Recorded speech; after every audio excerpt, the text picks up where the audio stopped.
Good morning, students. We'll start today with elimination reactions. So to start with the elimination reactions, we'll start with alkyl halides. The starting reagent is your alkyl halide, which should contain at least one beta hydrogen atom in it. And when this haloalkane is treated with alcoholic solution of potassium hydroxide, there is elimination of hydrogen atom from beta carbon and a halogen atom from the alpha carbon atom, and as a result an alkene is formed as a product. So since beta hydrogen atom is involved in elimination, it is often called beta elimination reaction. So you can see here the alkyl halide which you should start with, it should contain at least one beta hydrogen atom. So you cannot start with methyl chloride there, CH3Cl. Carbon attached to Cl is alpha carbon. So you should take the starting reagent containing at least one beta hydrogen atom. So we'll start with ethyl chloride, CH3CH2Cl. So when this CH3CH2Cl, that is ethyl chloride, is treated with that of alcoholic solution of potassium hydroxide, there is elimination of hydrogen atom from beta carbon atom and a halogen from alpha carbon atom, and as a result it results in giving you an alkene. I'll show you here on the board the reaction there. So look at the reaction. It is CH3CH2Cl. CH3CH2Cl. I'm writing this in this way. When this is treated with alcoholic solution of potash, you have to take alcoholic solution of potash there. If you take aqueous KOH solution, then Cl will just get replaced with that of OH. So nucleophilic substitution reaction will take place there. So you do not want nucleophilic. You are seeing here the elimination reaction there. So you will see from alpha carbon atom, halogen will be removed, and from beta carbon atom, your hydrogen will be removed. This is your alpha carbon atom and this is your beta carbon atom. So alkyl halide containing at least one beta hydrogen atom in it. So this HCl will be removed out during the reaction and it results in giving you that of an alkene CH2 double bond CH2 plus HOH will be removed plus Cl minus. So water plus Cl minus you will be getting. So this type of reactions are called as elimination reaction. So remember in your mind that in elimination reaction, the haloalkane which you start with should have at least one beta hydrogen atom in it. Next you see, if there is a possibility of formation of more than one alkene due to the availability of more than one alpha hydrogen atoms in them, usually one alkene is formed as a major product there, and these form part of a pattern first that was observed by a Russian chemist Alexander Zaitsev, and it's pronounced as Zaitsev, who in 1875 formulated a rule. You will learn this rule by heart. According to Zaitsev's rule, in case of dehydrohalogenation reactions, D means removal, hydro means hydrogen, and halogen. So two things are removed.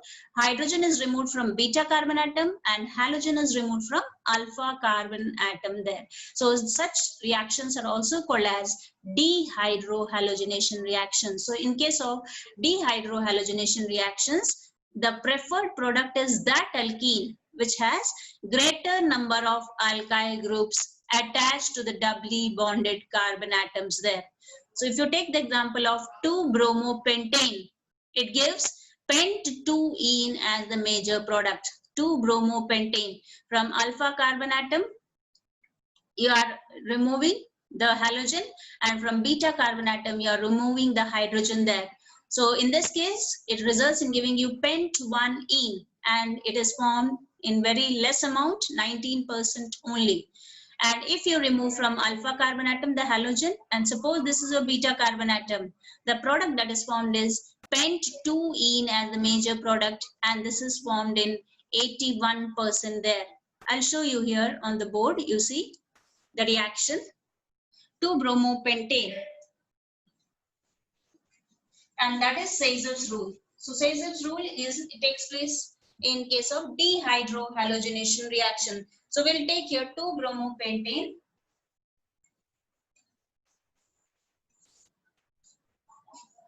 2-bromopentane it is,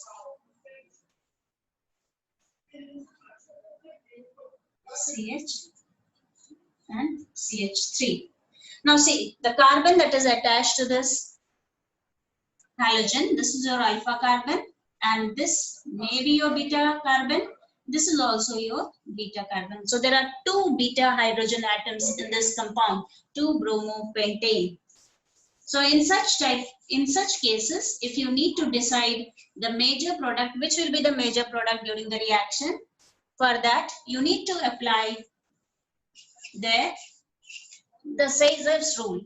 And suppose I remove the hydrogen from this carbon atom there. The product that is formed in presence of alcoholic KOH, the product that is formed is CH3. I'm writing down CH2, CH2, CH, double bond CH2. That is pent-1-ene is formed. But this is formed in less amount. This is only 19% that is formed there, minor product. But if I remove the hydrogen from this beta carbon atom, the product that is formed in presence of alcoholic KOH, the product that is formed is, if I'm removing from here, we get CH3, CH2, CH3, CH2. Here I am removing the hydrogen, CH, double bond, CH, CH3. So this is pent-2-ene. Remember, carbon is tetravalent in nature always. Tetravalency of carbon should be fulfilled. And this pent-2-ene is formed in 81% there. So if you need to decide that which will be the major product during the reaction, it can be decided with the help of your Sazer's rule there. So that is Sazer's rule. Once again, I read the Sazer's rule. It states that in case of dehydrohalogenation reactions, the preferred product is that alkene which has the greater number of alkyl groups attached to the doubly bonded carbon atoms. So you will learn this rule and the application of this rule by giving an example. Next I come to, you see, whether elimination reaction takes place or substitution reaction takes place. So a chemical reaction is the result of competition actually. It is a race that is won by the fastest runner.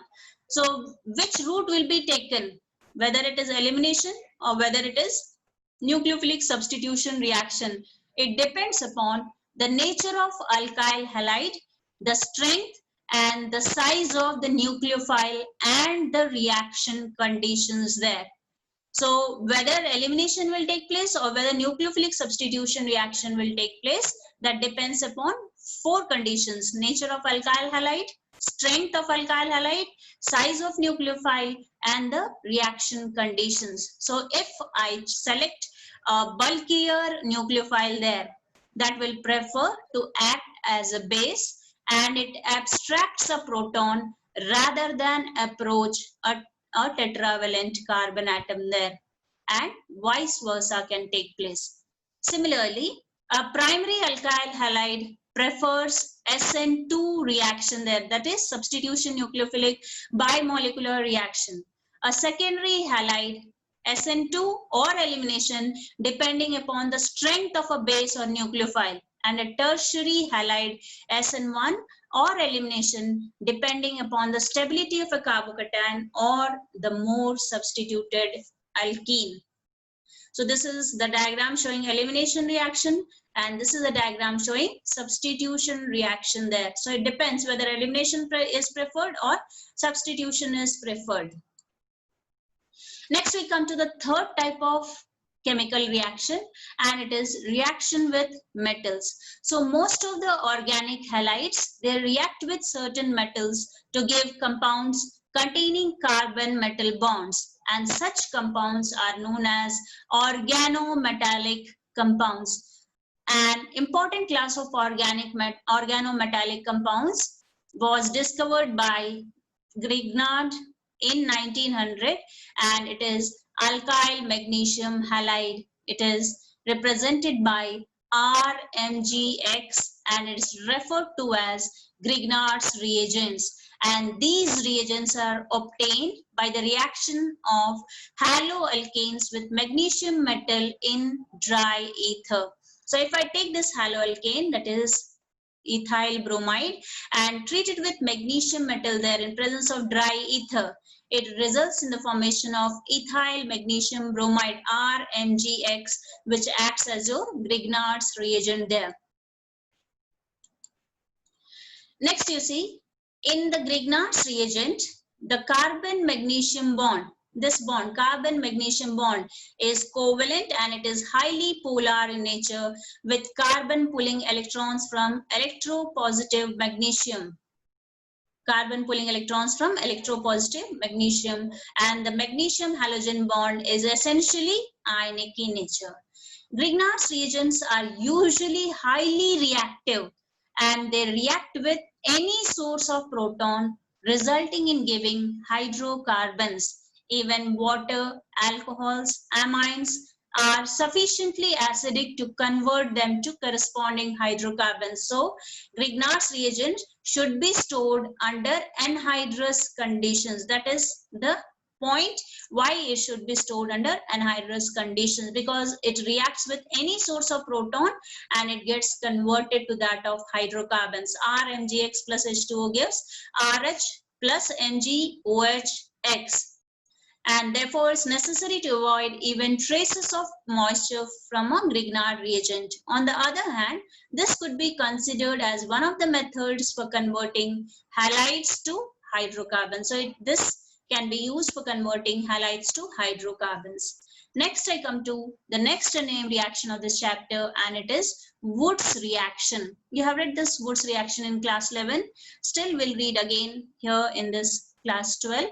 Woods reaction is whenever an alkyl halide is treated with that of sodium metal in presence of dry ether. Why do we use dry ether here? Because we are using here sodium metal.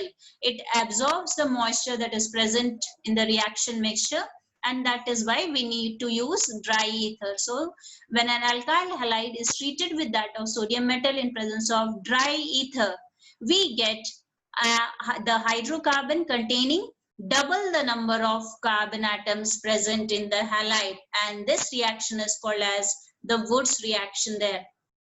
I'll show you with an example here on the board, that is Woods reaction. Very important. You will learn this Woods reaction. It may come under name reaction there. Write short notes on Woods reaction. So you will write when an alkyl halide is treated with sodium metal in presence of dry ether. So if I start with methyl chloride treated with sodium metal in presence of dry ether. Okay, this is also methyl chloride, this is also methyl chloride. 2 moles of NaCl are removed out. You will write here dry ether. It results in giving you double the number of hydrocarbon containing compound, that is CH3, ethane is formed along with 2 moles of NaCl.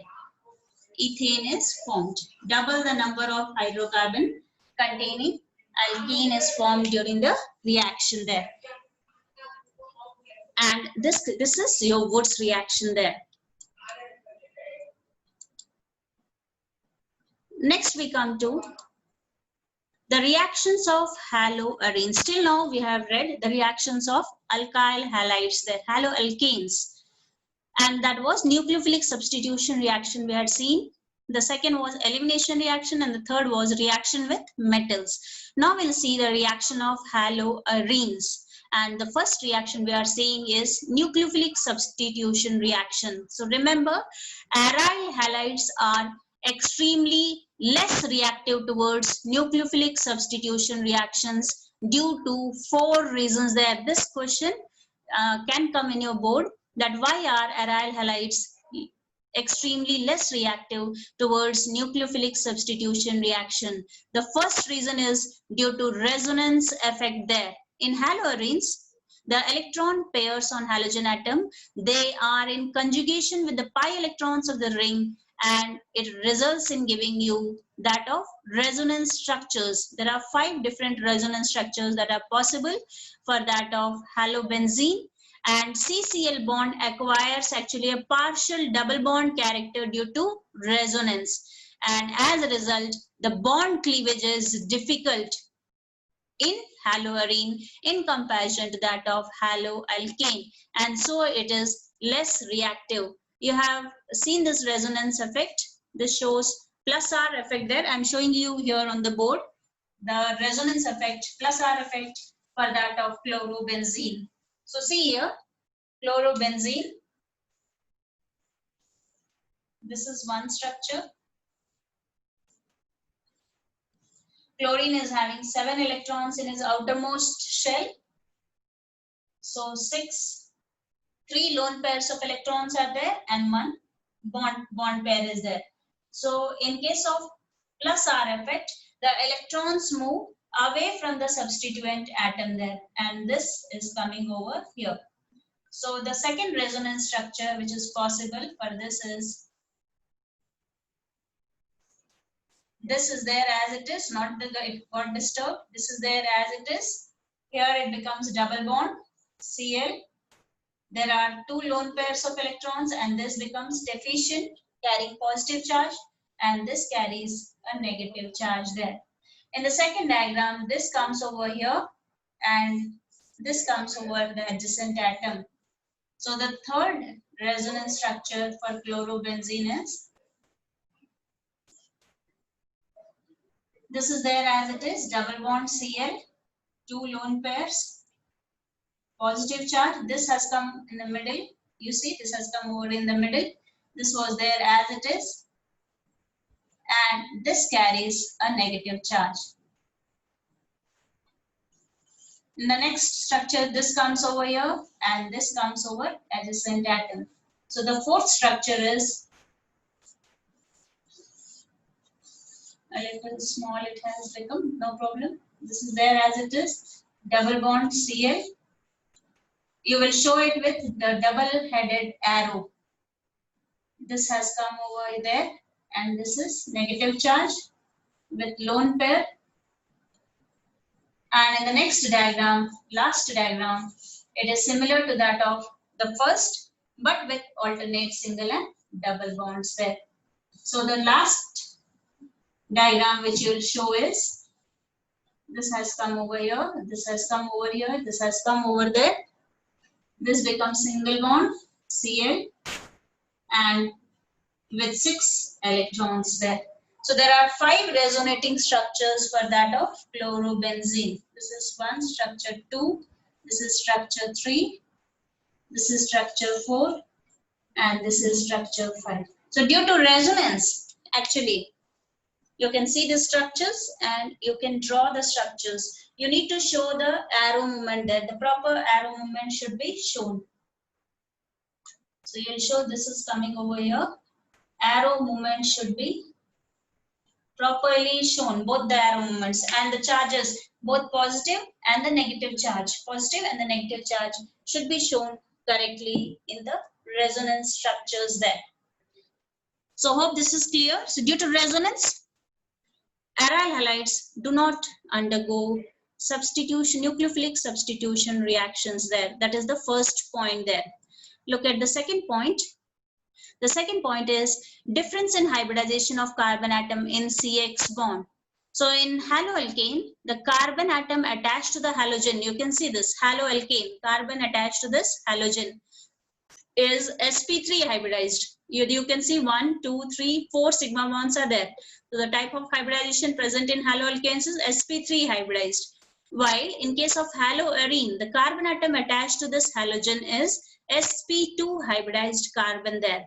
So the sp2 hybridized carbon with a greater s character is more electronegative and can hold the electron pair of CX bond more tightly than sp3 hybridized carbon in haloalkane with less S character.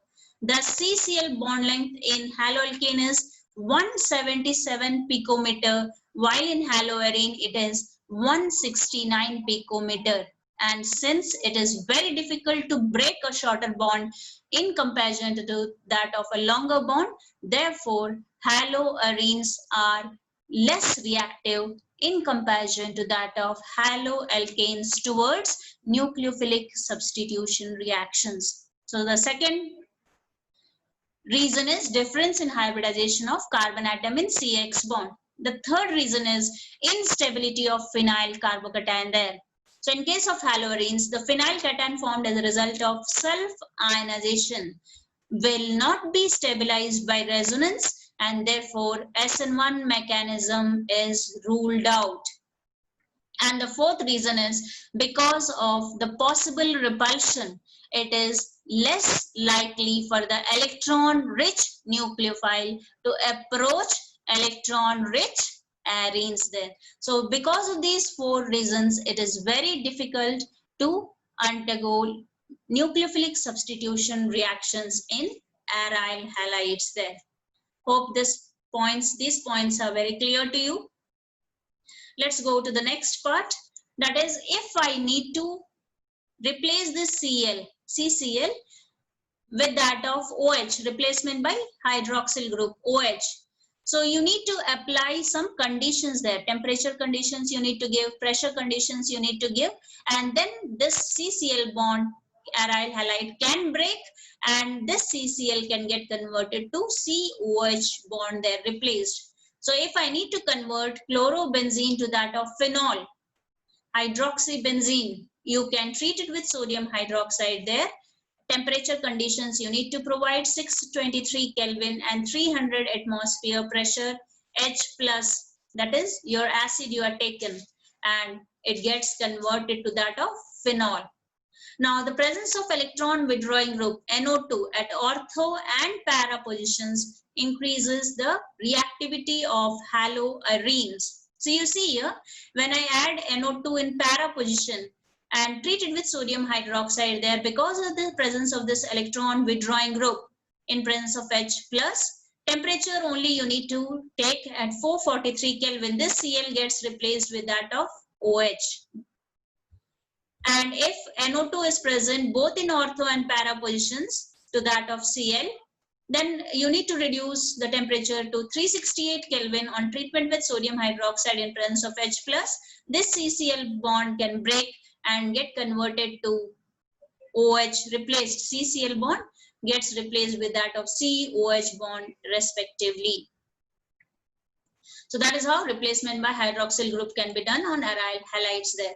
And if both 2,4,6 trinitrochlorobenzene, just you need to warm it with water, and this CCl bond will get replaced with that of COH bond there. So this is how you can see. The effect is pronounced when NO2 group is introduced at ortho and para positions there. However, no effect on reactivity of haloarenes is observed by the presence of electron withdrawing group at meta positions. You can see why, the reason also. This is for nitro group that is present at para position. So these are the resonance structures that are drawn. You can see on drawing the resonance structure, the carbon to which this NO2 group is attached is carrying a negative charge on it at para position. This place you see, carbon is carrying a negative charge. Whereas you can see in the second diagram where NO2 is attached in the ortho position, the carbon that is carrying this NO2 group is also carrying a negative charge here. So that is why ortho and para positions are more pronounced. Whereas if you look at this meta position, this is the diagram that is shown for meta position. The carbon that is bearing this NO2 group does not carry negative charge there, and that's why the effect is less, very less pronounced on that of the meta positions there. Let me deal with one question. And the question is, can you think why does NO2 group show its effect only at ortho and para positions and not at meta positions? Just now I had dealt with this part, and the answer is also given as shown. The presence of nitro group at ortho and para positions withdraws the electron density from the benzene ring and thus facilitates the attack of the nucleophile on haloarenes. The carbon anion thus formed is stabilized through resonance. The negative charge appeared at ortho and para positions with respect to the halogen substituent is stabilized by NO2 group, while in case of meta-nitrobenzene, none of the resonating structures bear the negative charge on carbon atom bearing the NO2 group. Therefore, the presence of nitro group at meta position does not stabilize the negative charge, and no effect on reactivity is observed by the presence of NO2 group at meta position. So this is how you will write the answer to the question asked.